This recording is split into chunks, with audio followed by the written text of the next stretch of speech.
a common thing would be like if you're in a club and a guy thinks because you're drunk and you're dancing a certain way or dressed a certain way, it's okay to come and touch you.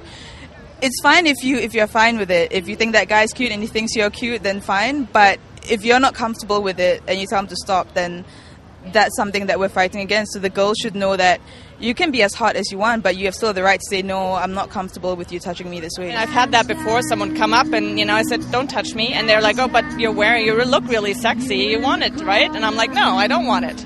If I would want it, I'll tell you, and so please go away. And I guess it's that women should be able to make the first move.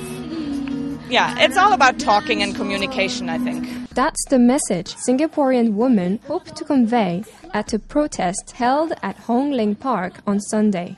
The event is part of the global SlutWalk movement that protests against sexual violence and victim blaming in rape cases. About 300 supporters showed up despite the rain, most dressed in t-shirts and jeans. Initially, I thought you should dress in a smart way, like just not to get any unwanted attention. But then the more I think about it, I think that we have the right to dress in any way, and no matter what we dress, how much skin we show, we have that right, and it does not equate to asking to get raped. Just look, yeah, but of course no touching. It's important to stand up that I can wear whatever I want and still not be a victim. I can if I want to walk out in my underwear, I should still be safe, and society should accept that it shouldn't make a difference of how I dress. I care more for my comfort and whatever I want to do, whatever I want to think.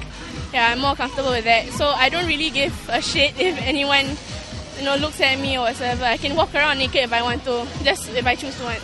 The movement started earlier this year when a policeman in Toronto said that women should avoid dressing like sluts in order to prevent getting raped or sexually assaulted.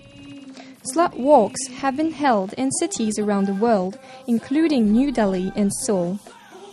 Instead of a walk, Singapore's edition featured live music, speeches, and a Muay Thai demonstration. We want to raise awareness and we want to get people talking about issues surrounding sexual assault, victim blaming and slut shaming, because it's something that doesn't happen here in Singapore. Dressing the way we want, acting the way we want, and knowing that we are safe as a result, that people are being taught don't rape instead of don't get raped, because all of our lives as women we get taught don't get raped, don't act this way, don't dress this way, and we want to challenge that. SlutWalk also hopes to shatter the myths behind rape. Stranger rapes are extremely uncommon. It's a myth, it's a rape myth. It doesn't actually happen as often as we like to think. It's not about men jumping out of bushes, it's not about men jumping out of dark alleys. Rape actually happens most with people we know.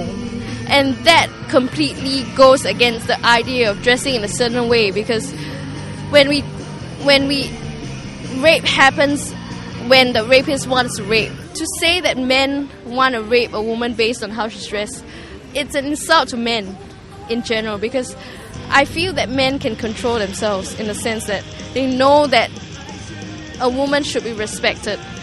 But what do men have to say? Actually, I think it's giving a lot of respect to men, right, to believe that they can control their impulses. So, by all means, the impulses, nobody's blaming you for the impulses. I really don't think that you can blame anybody for that. But what you do with it, that's entirely your responsibility.